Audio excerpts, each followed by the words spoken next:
Burning topic. ఇప్పటిదాకా అమరావతి అంటే కేవలం ఒక ప్రభుత్వ జీవో మాత్రమే. ప్రభుత్వం మారితే జీవో కూడా మారిపోతుంది. కానీ ఇప్పుడు జరిగింది అది కాదు. సాక్షాత్తు దేశ పార్లమెంట్ రాజ్యాంగబద్ధంగా విభజన చట్టాన్ని సవరించి అమరావతి అనే పేరుని రికార్డులోకి ఎక్కించింది. కేంద్రం గుర్తించిన రాజ్యాంగబద్ధ నగరంగా మారింది. ఇది అమరావతికి మాత్రమే లభించిన ఒక లైఫ్ టైం వారంటీ. రాజధాని ఇక్కడే ఉంటుందా లేదా అనే సందిగ్ధతకు ఈ చట్టబద్ధత ఒక పర్మనెంట్ ఫుల్ స్టాప్. ఇది కేవలం కాగితం మీద పేరు మార్పు కాదు, అమరావతి చుట్టూ ఒక అభేద్యమైన రక్షణ కవచం. ఈ సవరణతో అమరావతి నిర్ణయాధికారం రాష్ట్ర పరిధి నుంచి కేంద్ర చట్టం పరిధిలోకి వెళ్ళింది. రేపు ఏ ప్రభుత్వం వచ్చినా ఒక అసెంబ్లీ తీర్మానంతో రాజధానిని మార్చడం అసాధ్యం. అది మారాలి అంటే మళ్ళీ దేశ పార్లమెంటే ఆమోదించాలి. ఇది అమరావతికి వేసిన ఒక పర్మనెంట్ లాక్. అందుకే అమరావతి ఇప్పుడు కేవలం ఏపీ రాజధాని మాత్రమే కాదు, కేంద్ర గజెట్లో నమోదైన అజేయమైన నగరం. భూములిచ్చిన రైతులతో జరిగిన ఒప్పందాలకు ఈ సవరణ ఒక సావరెన్ గ్యారంటీగా నిలుస్తుంది. న్యాయపరమైన చిక్కులన్నింటికీ ఈ ఒక్క గజెట్ నోటిఫికేషన్ శాశ్వత ముగింపు పలికినట్లయింది. అసలు రాజధానికి ఈ చట్టబద్ధత ఎందుకు ఇవ్వాల్సి వచ్చింది? ఆ సవరణ వెనక ఉన్న అసలు కారణాలేంటి? ఈ తరహా బిల్లుకి వ్యతిరేకం అని వైసీపీ ఎందుకు వాకౌట్ చేసింది? ఆ కంప్లీట్ డీటెయిల్స్ ఇవాల్టి బర్నింగ్ టాపిక్లో.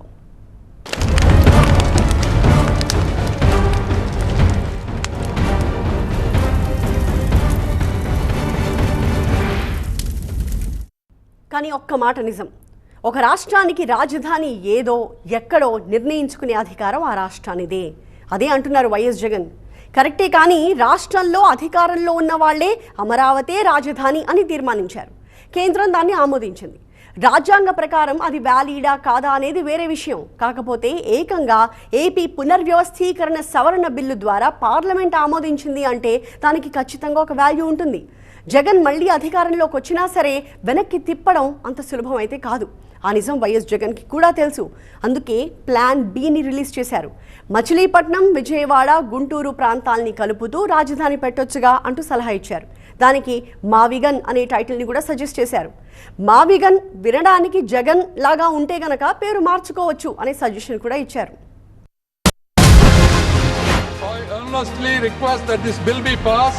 Unanimously and with one voice, we are against this bill in this present form, sir.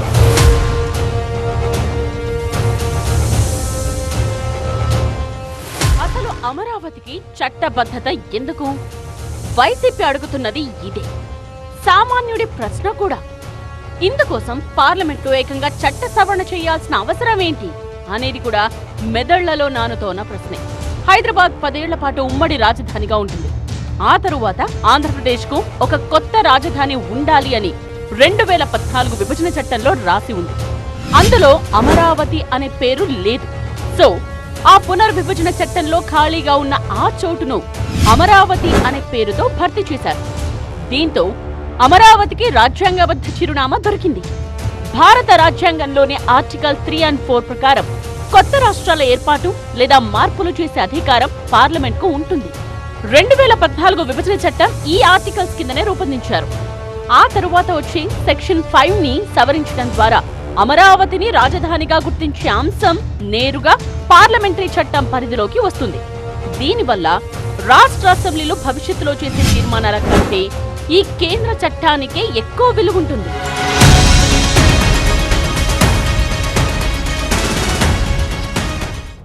గతంలో 3 రాజధానుల వ్యవహారం హైకోర్టులో ఉన్నప్పుడు కేంద్ర హోంమంత్రిత్వ శాఖ ఒక అఫిడవిట్ దాఖలు చేసింది.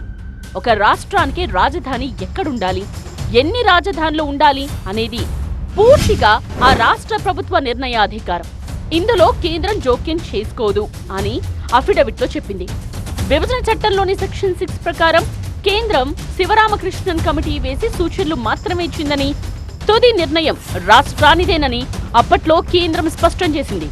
సో కేంద్రమే ఇది రాష్ట్ర పరిధి అని చెప్పినప్పుడు ఇప్పుడు మళ్లీ పార్లమెంట్లో చట్ట సవరణ చేయడం ఏంటి అనేది వైసీపీ మెయిన్ క్వశ్చన్. ఇంకో మాట ఏంటంటే, భారత రాజ్యాంగంలో ఫలానా చోటే రాజధాని ఉండాలని ఎక్కడా రాసిలేదు. రాష్ట్ర కార్యనిర్వాహక అధికారాలు అంటే ఎగ్జిక్యూటివ్ పవర్స్ రాష్ట్ర ప్రభుత్వానివే. దీనర్థం పాలన ఎక్కడి నుండి సాగించాలో ప్రభుత్వం నిర్ణయించుకోవచ్చు. అందుకే ఆనాడు వైఎస్ జగన్ అభివృద్ధి ఒకే చోట కేంద్రీకృతం కాకూడదని దక్షిణాఫ్రికా వంటి దేశాల్లో ఉన్నట్టుగా 3 రాజధానుల మోడల్ రాజ్యాంగబద్ధమేనని వాదించారు. అంతేకాదు రాజధాని నిర్ణయించే అధికారం అసెంబ్లీకి లేదు అని హైకోర్టు చెప్పడం పైన, ఆ తీర్పును సుప్రీంకోర్టు సైతం సమర్థించడం పైన వైసీపీకి కొన్ని అభ్యంతరాలున్నాయి. ప్రజల చేత ఎన్నికైన ప్రభుత్వానికి రాజధాని నిర్ణయించే అధికారం లేదనడం ప్రజాస్వామ్యానికి విరుద్ధం కాదా అనేది వారి ప్రశ్న. విభజన చట్టం అనేది కేవలం రాష్ట్ర ఏర్పాటు కోసమే. రాష్ట్రం ఏర్పడ్డాక రాజధాని ఏర్పాటు వంటి అంతర్గత విషయాల్లో కేంద్రం చట్టాలు చేయడం లేదా సవరణలు చేయడం రాష్ట్ర స్వయం ప్రతిపత్తిని దెబ్బతీయడమే అనేది కూడా ఇంకొందరి వాదన. మరైతే రాజధాని నిర్ణయించే అధికారం అసెంబ్లీకి లేదు అని ఆనాడు రాష్ట్ర హైకోర్టు సైతం ఎందుకు తీర్పిచ్చింది? ఏ బేసిస్ లో అలా చెప్పింది? 2022 మార్చి 3న హైకోర్టు ఇచ్చిన 307 పేజీల చరిత్రాత్మక తీర్పులో ఈ ప్రశ్నలకు సంకేతపరంగా, న్యాయపరంగా సమాధానాలు చెప్పింది ఏపీ హైకోర్టు. ఆనాడు హైకోర్టు ఏమందంటే, ఆంధ్రప్రదేశ్ రాష్ట్రం ఏర్పడిందే ఆంధ్రప్రదేశ్ పునర్విభజన చట్టం 2014 అనే కేంద్ర చట్టం ద్వారా. ఆ చట్టంలోని సెక్షన్ 5(6) ప్రకారం రాజధాని నిర్ణయించే ప్రక్రియ ఇప్పటికే జరిగిపోయింది. ఒకసారి కేంద్రం చట్టం ప్రకారం రాజధాని నిర్ణయించిన తరువాత దాన్ని మార్చాలన్నా లేదా తీసివేయాలన్నా మళ్లీ పార్లమెంట్కి అధికారం ఉంటుంది తప్ప రాష్ట్ర అసెంబ్లీకి ఆ లెజిస్లేటివ్ కాంపిటెన్స్ అంటే చట్టబద్ధమైన అధికారం లేదని కోర్టు తేల్చి చెప్పింది. ఇక్కడే మరో ఇంట్రెస్టింగ్ పాయింట్ చెప్పింది హైకోర్టు. ఒకసారి అధికారం వాడాక అది ముగిసిపోతుంది అనేదే ఆ పాయింట్. కాస్త వివరంగా చెప్పుకోవాలంటే, విభజన చట్టం ప్రకారం రాష్ట్రానికి రాజధాని నిర్ణయించే అధికారాన్ని కేంద్రం రాష్ట్రానికి ఇచ్చింది.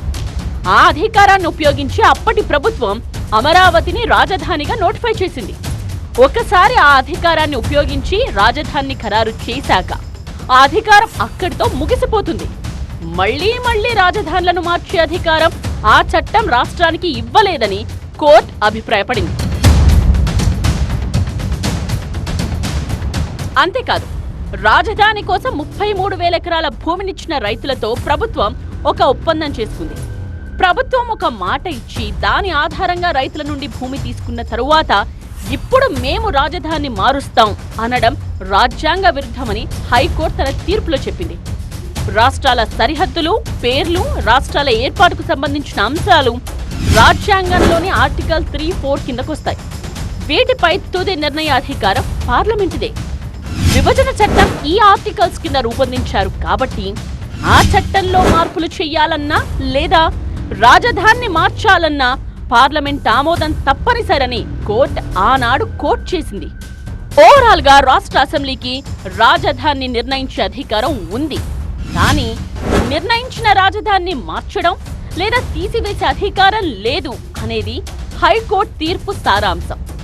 ఇప్పుడు సెక్షన్ 5లో కొత్త రాజధాని అనే చోట అమరావతి అని పెట్టడం వల్ల ఇకపై అమరావతి రాజధానిగా నిలిచిపోతుంది. పేరు మార్చాలన్నా, రాజధాని పేరుతో మరో చోట పరిపాలన చెయ్యాలన్నా చట్టం అడ్డుపడుతుంది. సో అమరావతి కోసం పార్లమెంట్లో సవరణ ఎందుకు, చట్టబద్ధత ఎందుకు అనే దానికి ఇది ఓ సుదీర్ఘ సమాధానం.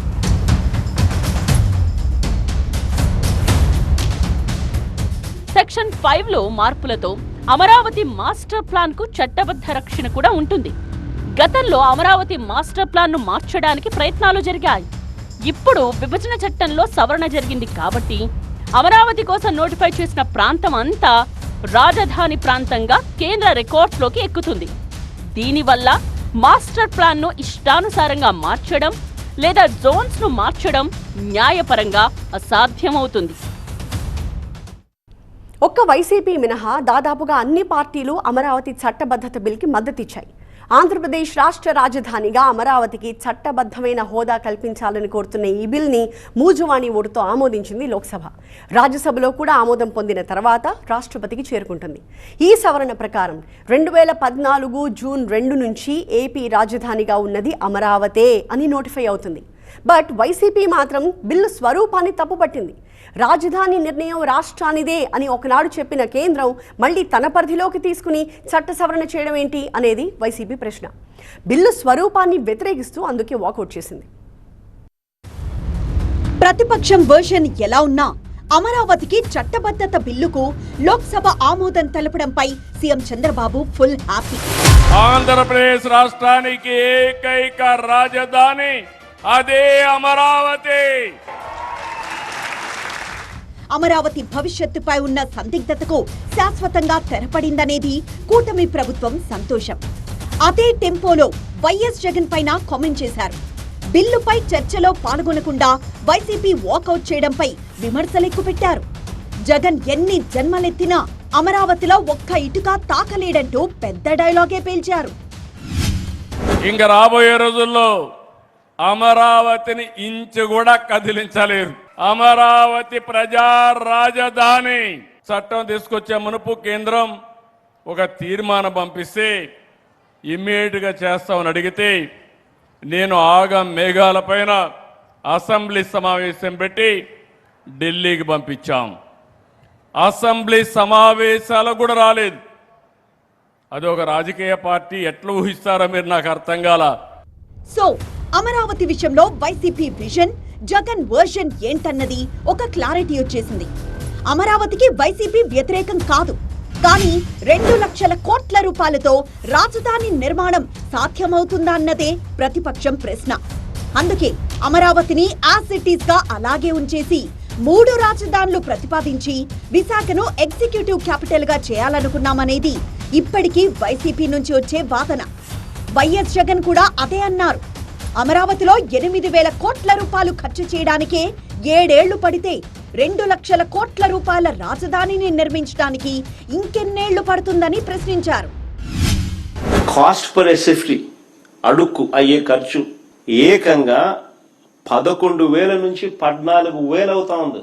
కాస్ట్ పర్ ఎస్ఎఫ్టీ ఎక్కడ చూడని విధంగా, ఎక్కడ లేని విధంగా అడుక్కు అయ్యే ఖర్చు 11,000 నుంచి 14,000 దాకా ఎందుకు అవుతా ఉంది? ఏ స్కాముల వల్ల ఇది ఎగబాకుతా ఉంది అన్న వీటికి సమాధానం ఎక్కడైనా అసెంబ్లీలో చెప్పాడా? రాజధాని పేరిట పట్టపగలు తాను చేస్తా ఉన్న దోపిడీ నుంచి ప్రజలను డైవర్ట్ చేసేందుకు ఈ డ్రామాకు తెరలేపాడు. అమరావతికి వ్యతిరేకం కాదు, కానీ బిల్లు స్వరూపమే తమకు నచ్చలేదంది వైసీపీ. ఇక్కడ వైసీపీ అబ్జెక్షన్ ఏంటంటే అమరావతి పేరుతో రైతుల నుంచి భూములు తీసుకొని వారికిచ్చిన హామీలను ఇప్పటి వరకు నెరవేర్చలేదని ఆరోపించింది. రైతులకి ప్లాట్లు ఎప్పుడిస్తారనే దానికి సంబంధించి ఒక నిర్దిష్ట కాల పరిమితి ఇవ్వకుండా, ఆ అంశాలను బిల్లులో చేర్చకుండా అమరావతికి చట్టబద్ధత కల్పిస్తే దానికి అర్థం ఏముంటుందని ప్రశ్నించింది. Though we are not against Amaravati Arena, we are against this bill in this present form, sir. We are against this bill in this present form, and we are going to make a walkout, sir, because this bill is hopeless and there's nothing in this. Thank you. అటు YS Jagan కూడా అమరావతికి తాము వ్యతిరేకం కాదన్నారు. కావాలంటే plan B ని take up చేయండి అని మావిగన్ను ప్రతిపాదించారు. మచిలీపట్నంలో MA, విజయవాడలో BI, గుంటూరులో GUN ఈ 3 కలిస్తే మావిగన్ అనే గ్రోత్ కారిడార్ ఏర్పడుతుందన్నారు వైఎస్ జగన్. మావిగన్లో ఇప్పటికే 35 లక్షల జనాభా ఉంది కాబట్టి అదొక మహానగరంగా, గ్రోత్ ఇంజన్ గా ఎదుగుతుంది కదా అనేది జగన్ వర్షన్. ప్లాన్ బి కింద మేము చెప్పినాం, మచిలీపట్నం టు విజయవాడ 70 కిలోమీటర్లు, విజయవాడ టు గుంటూరు మరో 40 కిలోమీటర్లు, మొత్తం ఈ 110 కిలోమీటర్లు నేషనల్ హైవే రోడ్డు ఉంది. ఈ నేషనల్ హైవేకు కాస్త అటు ఇటుగా ఈ మొత్తం క్యాపిటల్ ఏరియా కింద డిక్లేర్ చేయండి. మచిలీపట్నం నుంచి MA తీసుకోండి, విజయవాడ నుంచి VI తీసుకోండి, గుంటూరు నుంచి GUN తీసుకోండి. మావిగన్ అని పేరు పెట్టండి.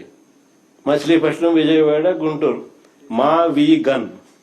సరే, గన్ అంటే బాగుండదు నీకు, అది జగన్ అనేది గుర్తుకొస్తుంది లేదనుకుంటే సరే వేరే పేరు పెట్టండి.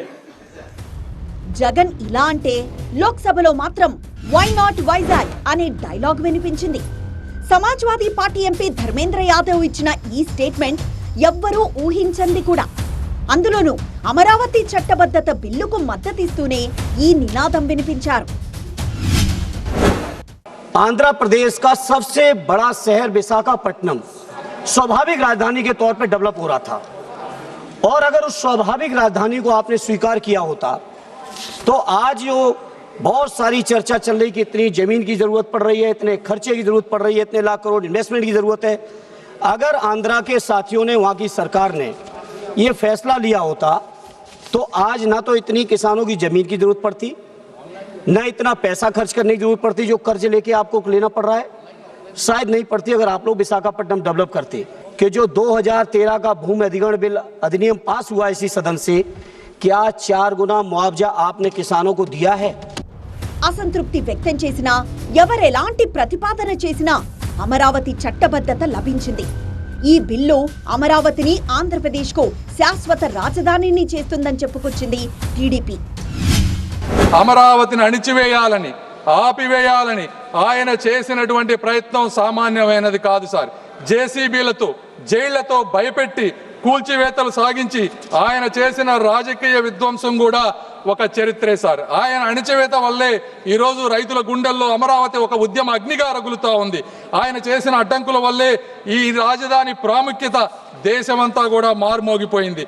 ఆయన సృష్టించిన అస్థిరత వల్లే నేడు పార్లమెంటు సాక్షిగా అమరావతికి తిరుగులేని చట్టబద్ధత కల్పించాల్సిన అవసరం కూడా ఏర్పడించింది. వారు సృష్టించిన అడ్డంకులే ఈ అమరావతి పురోగతికి పునాదులయ్యాయి సార్. స్వతంత్ర భారతదేశ చరిత్రలో ఒక ప్రాంతాన్ని రాష్ట్ర రాజధానిగా ప్రకటించేందుకు పార్లమెంట్లో బిల్లు తీసుకురావడం ఇదే మొదటిసారి.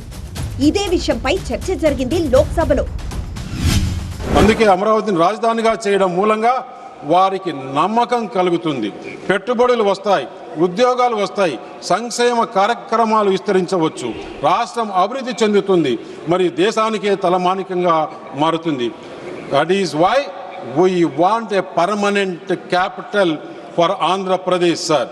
Let Amaravati, sir, be remembered today not as a dispute but a lesson that when citizens trust the state will protect that trust.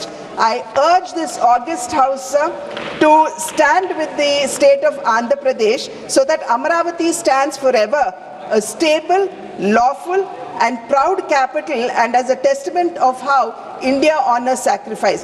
Overall గా 2014 జూన్ 2 నుంచి అమరావతిని ఏపీ క్యాపిటల్ గా గుర్తిస్తూ చట్ట సవరణ చేశామన్నారు కేంద్ర హోంశాఖ సహాయ మంత్రి నిత్యానంద రాయ్. कि निर्दिष्ट अवधि के अवसान पर आंध्र प्रदेश राज्य के लिए अमरावती नई राजधानी होगी और अमरावती को एक स्पष्टीकरण दिया गया है. ఒక చిన్న సవరణే కదా, ఏముంది ఇందులో అనుకోవడానికి లేదు. చట్టబద్ధతతో అమరావతికి అంతర్జాతీయ గుర్తింపు వస్తుంది. వినడానికి ఆశ్చర్యంగా ఉన్నా ఇదే నిజం. చట్టబద్ధత, చిన్న సవరణ అనేది పెట్టుబడులను సైతం తీసుకొస్తుంది. అమరావతికి కావాల్సిన రుణాలను అందిస్తుంది. అంతేకాదు, రేపొద్దున్న రాజధానిని మార్చాలన్నా ఈ పెట్టుబడులు, తీసుకునే రుణాలే అడ్డొస్తాయి. సో సంఖ్యాబలం ఉంది కదా అని పార్లమెంటు ద్వారా రాజధానిని మార్చాలి అని చూసినా ఆ నిబంధనలన్నీ అడ్డుకుంటాయి. అందుకే ఇది చిన్న సవరణ కాదు, అంతకు మించి. అమరావతికి చట్టబద్ధత కేవలం ఒక సర్టిఫికేట్ కాదు, అమరావతిని శాశ్వతంగా నిలబెట్టే మాస్టర్ కీ. చట్టపరంగా ఇది ఏకైక రాజధాని అని ముద్రపడ్డంతో ఇకపై ఎటువంటి అడ్డంకులు లేకుండా పనులు పరుగులు తీస్తాయి. అంతేకాదు, సింగపూర్, జపాన్ వంటి దేశాల నుంచి వచ్చే పెట్టుబడులకు ఇది ఒక గ్రీన్ సిగ్నల్. కేంద్ర ప్రభుత్వం ఈ సవరణను ఆమోదించి గెజిట్ నోటిఫికేషన్ విడుదల చేస్తే అది భారత అధికారిక రికార్డుల్లోకి ఎక్కుతుంది. చట్టపరమైన గుర్తింపున్నప్పుడు కేంద్ర ప్రభుత్వం నుంచి వచ్చే నిధులు, గ్రాంట్లు మరింత సులభంగా అందుతాయి. అమరావతికి కేంద్రం ఇచ్చే ప్రాధాన్యత మరింత పెరుగుతుంది. పెట్టుబడి మరియు అభివృద్ధి అనేది ఒక కీలకమైన అంశంపై ఆధారపడి ఉంటాయి. సర్టనిటీ, స్టెబిలిటీ అనేది కావాలి. పెట్టుబడిదారులు గందరగోళంలో పెట్టుబడి పెట్టరు. బ్యాంకులు, అంతర్జాతీయ సంస్థలు రాజకీయ అస్థిరత్వానికి రుణాలు ఇవ్వవు సార్. ఈరోజు దాదాపు 56,000 కోట్ల రూపాయలతో 91 అత్యంత ముఖ్యమైన ప్రాజెక్టులు అమరావతి నిర్మాణంలో జరుగుతూ ఉన్నాయి సార్. వరల్డ్ బ్యాంక్ లేదా ఏషియన్ డెవలప్మెంట్ బ్యాంక్ వంటి సంస్థలు వేల కోట్ల రూపాయల రుణాలు ఇచ్చేటప్పుడు లీగల్ క్లారిటీ కోరుతాయి. ఏదైనా భారీ ప్రాజెక్టుకు నిధులిచ్చే ముందు world bank legal risk assessment చేస్తుంది. గతంలో రాజధాని మార్పు అనే అంశం కోర్టుల్లో ఉండడం వల్ల వాళ్ళు వెనక్కి తగ్గారు. ఇప్పుడు పార్లమెంటు ద్వారా వచ్చే ఈ చట్టబద్ధతతో ఆ లీగల్ రిస్క్ సున్నా అవుతుంది. రాజధాని విషయంలో ఎటువంటి లిటిగేషన్లు లేవని, అది చట్టబద్ధమైన నగరమని కేంద్ర గెజిట్లో ఉంటేనే నిధుల విడుదల వేగంగా జరుగుతుంది. ఇప్పుడు ఈ సవరణతో ఆ అడ్డంకి పూర్తిగా తొలగిపోయింది. ఇకపై అమరావతిని కదిలించాలన్నా మార్చాలన్నా అది ఏ ఒక్క వ్యక్తి చేతుల్లోనో ఏ ఒక్క ప్రభుత్వం చేతుల్లోనో లేదు. ఆ అధికారం ఇప్పుడు నేరుగా భారత పార్లమెంటు పరిధిలోకి వెళ్ళిపోయింది. అమరావతి చుట్టూ ఒక అభేద్యమైన లీగల్ కోట నిర్మితమైంది. రాజధానితో బతుకులు మారతాయి అని భూములిచ్చిన రైతుల నమ్మకానికి ఇప్పుడు రాజముద్ర పడినట్టయింది. ఇది వాటి బర్నింగ్ టాపిక్. మరొక అంశంతో మళ్ళీ కలుద్దాం. చూస్తూనే ఉండండి TV9.